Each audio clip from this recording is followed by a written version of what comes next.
coronavírus. Dória coloca todo o estado de São Paulo na fase vermelha durante noite e finais de semana.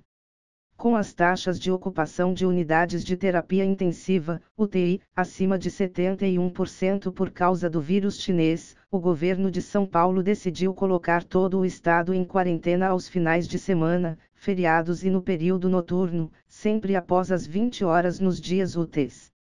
A medida passa a valer na segunda-feira, 25. A quarentena deve durar, pelo menos, até o dia 7 de fevereiro. Aos sábados, domingos, feriados e após as 20 horas nos dias úteis, só poderão funcionar os serviços considerados essenciais das áreas de logística, saúde, segurança e abastecimento. O restante das atividades econômicas, tal como o comércio, terá que ser fechado nesses dias e horários. A quarentena já vale para o feriado do dia 25 de janeiro, aniversário da cidade de São Paulo. Essa foi a terceira reclassificação do Plano São Paulo somente neste mês de janeiro. A primeira ocorreu no dia 8 de janeiro e a expectativa do governo era de que a próxima seria somente no dia 5 de fevereiro. No entanto, o governo acabou fazendo uma nova reclassificação no plano na última sexta-feira, 15. Na última reclassificação, apenas a região de Marília havia ficado na fase vermelha. Agora, com a nova alteração no Plano São Paulo, 7 regiões vão ficar na fase vermelha e só poderão reabrir os serviços considerados essenciais. São elas: Marília, Presidente Prudente, Bauru, Sorocaba, Taubaté, Franca e Barretos.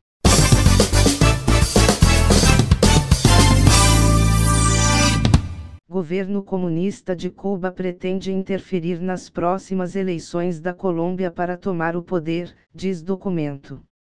Em 16 de janeiro de 2021, a revista colombiana Semana publicou um documento intitulado Cuba, o dossiê secreto. A indevida estratégia de interferência de Cuba na Colômbia. Alerta no governo.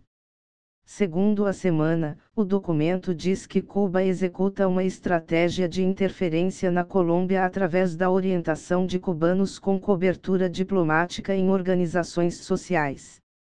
Infiltração de programas de cooperação com autoridades locais e seu financiamento através do Exército de Libertação Nacional. O referido documento menciona o embaixador de Cuba na Colômbia, José Luiz Ponce Caraballo, e também organizações vinculadas à infiltração como o Movimento Colombiano de Solidariedade por Cuba junto ao Instituto Cubano de Amizade com os Povos. Além disso, é denunciada a relação entre a construção de 23 casas solidárias, 17 já em operação e as demais em planejamento, com a Frente Nacional de Guerra Urbana do Exército de Libertação Nacional. As organizações listadas acima são acusadas de difundir campanhas em favor de Cuba, apoiar grandes manifestações sociais que ameaçam a estabilidade nacional e doutrinar os jovens. De acordo com a Semana, o documento dá atenção especial aos cerca de 1.500 atletas, médicos, professores e treinadores que entraram no país entre 2017 e 2020. Foram encontradas inconsistências nos registros de inscrições. Por fim, o documento menciona a intervenção cubana nas eleições da região que estão para acontecer, ou seja, no Chile, Peru, Equador e em breve na Colômbia, 2022.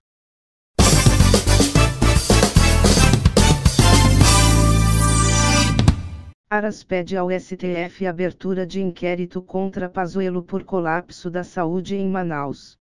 O Procurador-Geral da República, Augusto Aras, solicitou ao Supremo Tribunal Federal a abertura de um inquérito para investigar a atuação do ministro da Saúde, Eduardo Pazuello, em relação ao colapso da saúde pública em Manaus, capital do estado do Amazonas, após o registro da falta de oxigênio medicinal em hospitais na semana passada.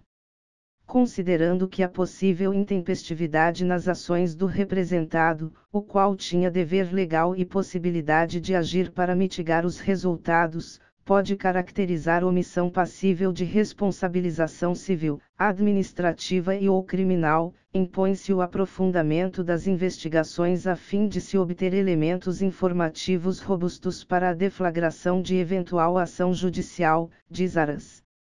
A Procuradoria-Geral da República, PGR, frisa que o Ministério da Saúde recebeu um alerta sobre a escassez de oxigênio no dia 8 de janeiro, apontando que medidas foram tomadas 4 dias depois, no dia 12 de janeiro.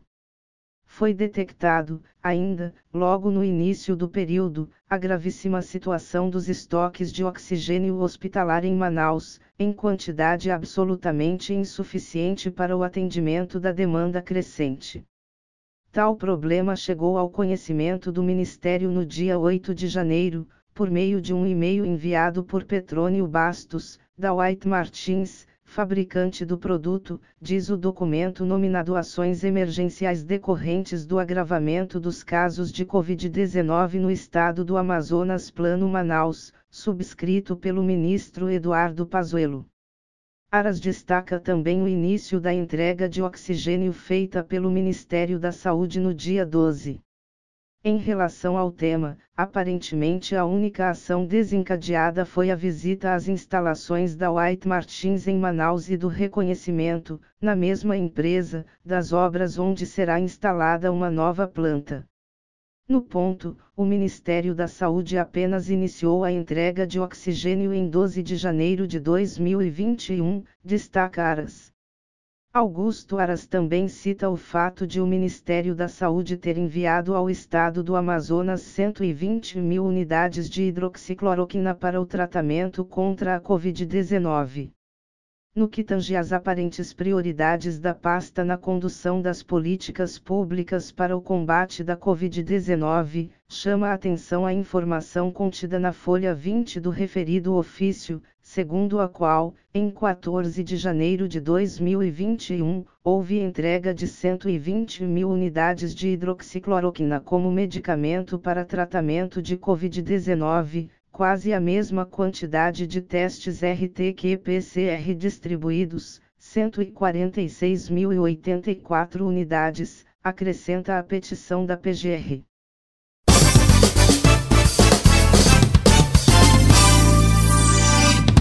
Bolsonaro nega ter sofrido pressão da China e descarta exonerar Ernesto Araújo, política externa excepcional. Após ser noticiado que a China havia pedido a demissão do ministro das Relações Exteriores, Ernesto Araújo, o presidente Jair Bolsonaro defendeu a permanência do chanceler no governo. Quem demite ministro sou eu, disse o chefe do executivo. Registrada pelos principais meios de comunicação, a notícia da substituição de Ernesto em troca do envio de insumos ao Brasil não procede, segundo Bolsonaro. Ele disse que ninguém o procurou em relação ao assunto. Ainda sobre os rumores, o líder brasileiro assegurou que jamais tomaria uma decisão desse tipo, ainda mais por se tratar de pressões externas. Ernesto Araújo também reforçou a declaração do presidente, frisando que não se trata de um pedido oficial. Isso não existe em países soberanos. Isso é uma invenção completa, completou. Apesar das perseguições políticas contra o presidente da República, o governo federal busca êxito nas negociações diplomáticas para conseguir insumos com o país asiático e garantir a produção da Coronavac no Brasil.